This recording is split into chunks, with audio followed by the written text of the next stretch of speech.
Today we're upgrading the engine mounts on the Jazz. These two here, let's get the sticker out. These two are Hardrace, and this one here is from a company in Canada called Cheddas Autos. I'll put a link up to their page. They do some parts for the GD chassis Jazz, including actually making all these mounts now. At the time I bought this, I only made this, which is the back one, which is the one that I have the most problem with for the movement. But I decided to change these as well. Oh, coffee, please. Just milk. Thanks. So, yeah, so replacing that mount there, and then the one underneath the battery there, and then I want the back of the engine, because I don't know if I can replicate this now, but it's not going to show you too much, but it clunks and it bangs. Basically, as you drive, the engine sort of tips this way, tips like upwards at the back, and it pulls the exhaust manifold into the sort of body, well, sort of the centre section of the exhaust into the centre of the car. You can kind of hear it tapping when you floor it, but otherwise it's okay. I mean, it does move a bit side to side. It's not as bad as some of the ones I've seen, but you know, anything that can be improved on basically. So that's what we're going to do. Right, so as per usual, well, as per expected, this mount is going to be a little bit difficult because obviously these are made mounts, which is a one-piece mount. I can see it there. It's not the two-piece that Hasport give you. One piece? Yeah, which would have been easy. One piece. Which would have been dead easy. So Steve's idea is to slightly move the ABS pump across,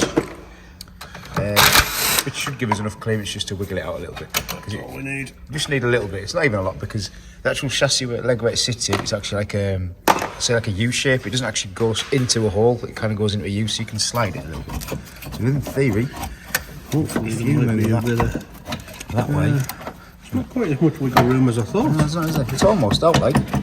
Anyway, I'll stop this. It's that way out, wasn't it?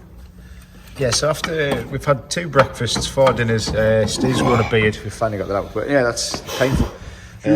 She's out. Yeah, so we've had to tip that mount back. It wasn't actually as bad as it could have been. It could have been a lot worse.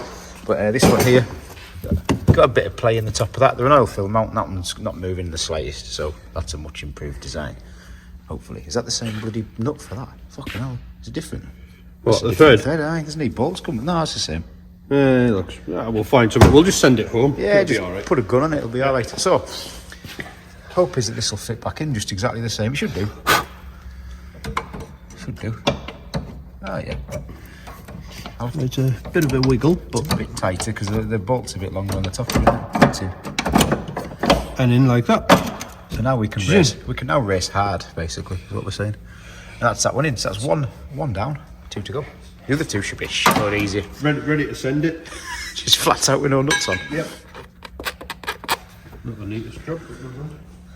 So that's hard race 1 in. So we can now hard race on one side of the car, but not the others. For the person who managed to say that my Civic's really rusty, it's just surface rust like what this is. Civic's actually not that corrosion at all. I did say I found it on the Titanic, which I thought was funny, but you know. I've seen a lot worse Civics. I've seen a lot worse Civics, yeah. To be honest, the wire brush on mine and some underseal, it'd be fine. It's because it lived in Scotland, that's why. Not that I'm saying Scotland's bad, by the way. It's very wet. Right, so 1 done, 1 to go. Well, 2 to go, but 1 to go first. Back one first. So you can see on here the problem we've got here is like, look at the movement there and that. How much wobbles around. It's, that mount's shocking. That's a standard Jazz mount. Honestly, it's surface. Don't worry, it's not. It's been on the Titanic.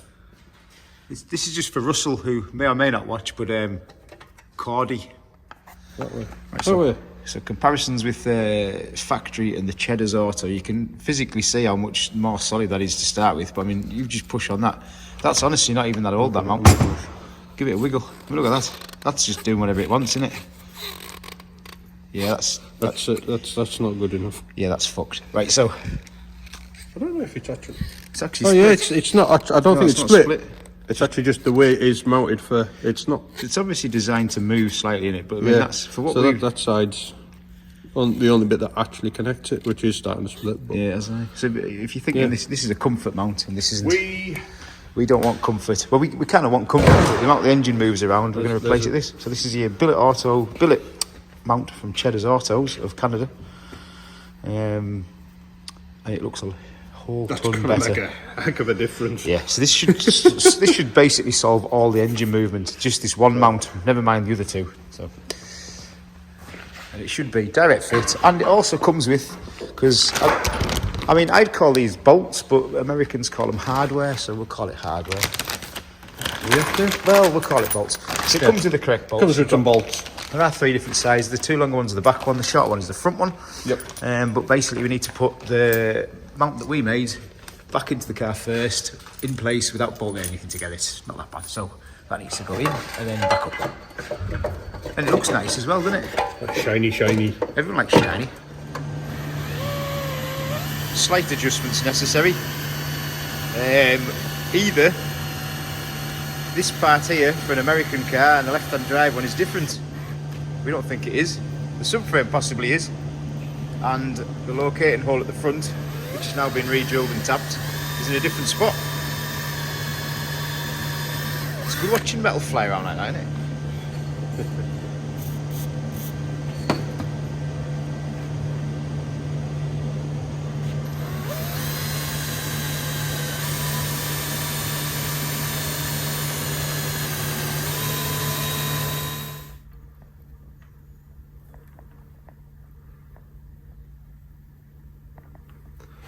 Need an exercise drill bit up. Maybe. That's all right, isn't it? It is on the alloy though. True. There you gone. That's something I need to buy for home.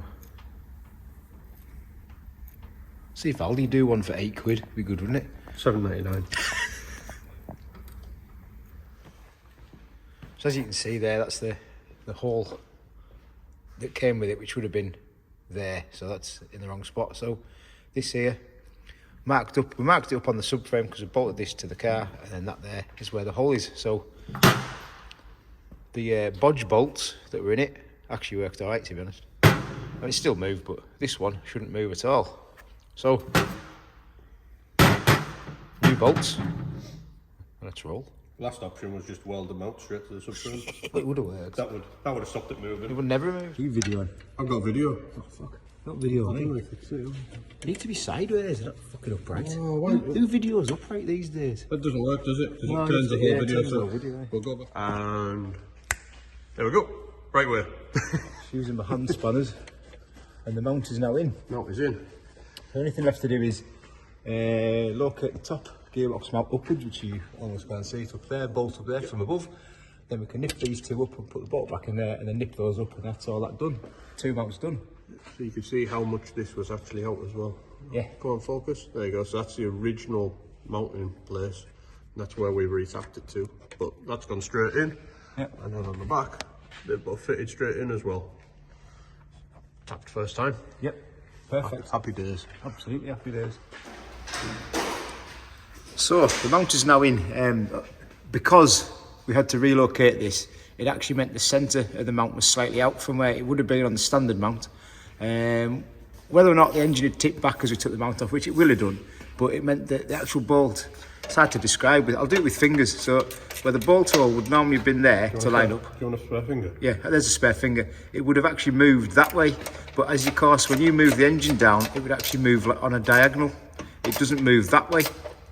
But due to Steve's brute force, because he's a brute and a big gigantic bar, we managed to lever the engine across forward a tiny bit, and somehow managed to get the bolt in, which surprised Stephen quite a lot, didn't it? Yeah. We didn't think that would work, but it did. Must have been a good half an inch or an inch, but that Yeah. shows how much the soft mounts are. Yep, it does. So luckily we've got one to replace up there next, which might actually be harder now, but that there is never going to move. That is absolutely solid. Well happy with that. But it's the rotational more than anything else that it's gonna. Yeah, it ain't going to move. Like, That's pretty damn solid, eh? yeah. That's gonna make a world of difference. Yeah, because that, in all honesty, if anyone does these Jazzes, that mount there is the worst one. These 2 that hang the engine, they're okay. They're not that bad, but this one, the movement on a standard Jazz rubber is absolutely disgusting. I thought you meant to replace it. I was going to say no. This one is the worst one to replace. This one is the worst So one. far, to we replace. haven't done this one yet, but Yeah, I think that'll be alright. But yeah, this one here is the one you'll get all the problem, well, most of the problem with, because this is the one that'll, if you imagine your engine sits like this, as you floor it, it does this constantly. And with that soft standard rubber in there, awful like. All you get is clunks and bangs and everything. So Definitely don't want a soft rubber. no, you don't want a soft rubber. But yeah, I mean, if you want to do it really cheaply, to be honest with you, sticking these bolts in here, maybe filling it full of some sort of silicone as well. Actually, that worked Tiger pretty good. seal. Yeah, tiger seal. That worked pretty good actually. It was a lot better than I could think, imagine. yeah, if you were going to do it, put some bolts in to secure it, and then tiger seal in between. Yeah. And just flush them all out. It would work. It would work It fine. would get you up and running, anyway. Would I? And it wouldn't cost you that much money either. So, if you want to do that, do that. Otherwise, modify some mount that you ordered from Canada. And waited ages for. No, actually, it wasn't that bad. Was it not? No. This company, Cheddas Autos, he was developing them. He modelled them, made them. I don't know why I'm doing this with my hand in the middle of this video, but I am, because the car's coming down the road. People do it apparently. Is it? With fingers. And he said it'll be X amount of time before they're made, and then I'll ship it. And in that time, he made them, and then when he said he'd ship them, he shipped them. And so he said it'd be around about January, end of December to January, and it was around about the end of December to January. So 100% fair play. Everyone else that I've ordered anything with to do with this Jazz has let me down. So apart from the fact it didn't fit, we'll ignore that bit. But it must have been the difference. Well, it must be the chassis leg differences or something. So. I think it's a US and a European. It's got to be something like that, isn't it? It must be. Got to be not the chassis leg, the subframe. Jazz subframe must be different. So we know the car's slightly different. So yeah, so this is the next one to replace. As you can see there, that's pretty shocking. Anyway, if you can rock that, it'll move quite a bit because it's terrible. That's still the standard Jazz rubber. So this is to be replaced with a Hardrace so we can race hard again. That's not that bad actually, is it? Yeah, but in all fairness, we've got two mounts as well that are now solid. Yeah, that's true, yeah, we're right. Which has actually made the world of difference on that. That ain't moving, is it? Jesus. Cool, vibrations are plenty. Cool. Yeah, that'll do, eh? Yeah, so standard Jazz rubber. A little bit flexy. A little bit flexy. Moves quite a lot. Hardrace rubber. Hopefully not as flexy. Please fit. Please fit, yeah, it does. No bother. That shouldn't flex anywhere near as much. They do actually look like exactly the same mount. They look like a genuine mount. Yeah, with a different insert. Yeah. Apart from the fact it doesn't got the captive nut for the battery tray, but the rest of it's the same, isn't it? Or similar. Even like the pressings for these. Yeah, isn't it? Like where it's welded and the ridge and stuff, it looks almost like a genuine. Yeah, it is. It's like they put slightly different on there. Put a minor insert because that's got a pinch on there where they push it in, obviously, and then it's because it's a cup there, so they press that in and then fold those down, don't they, to keep it in, and that doesn't have that. Interesting. Oh well. Hopefully that'll fit easy enough. Here we go. We'll try this. Maybe thought of an idea.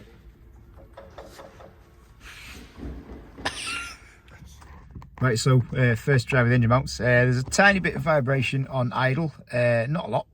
And also when you're driving at the low revs, so I'd say sort of like up to maximum about just maybe around 2,000, you can.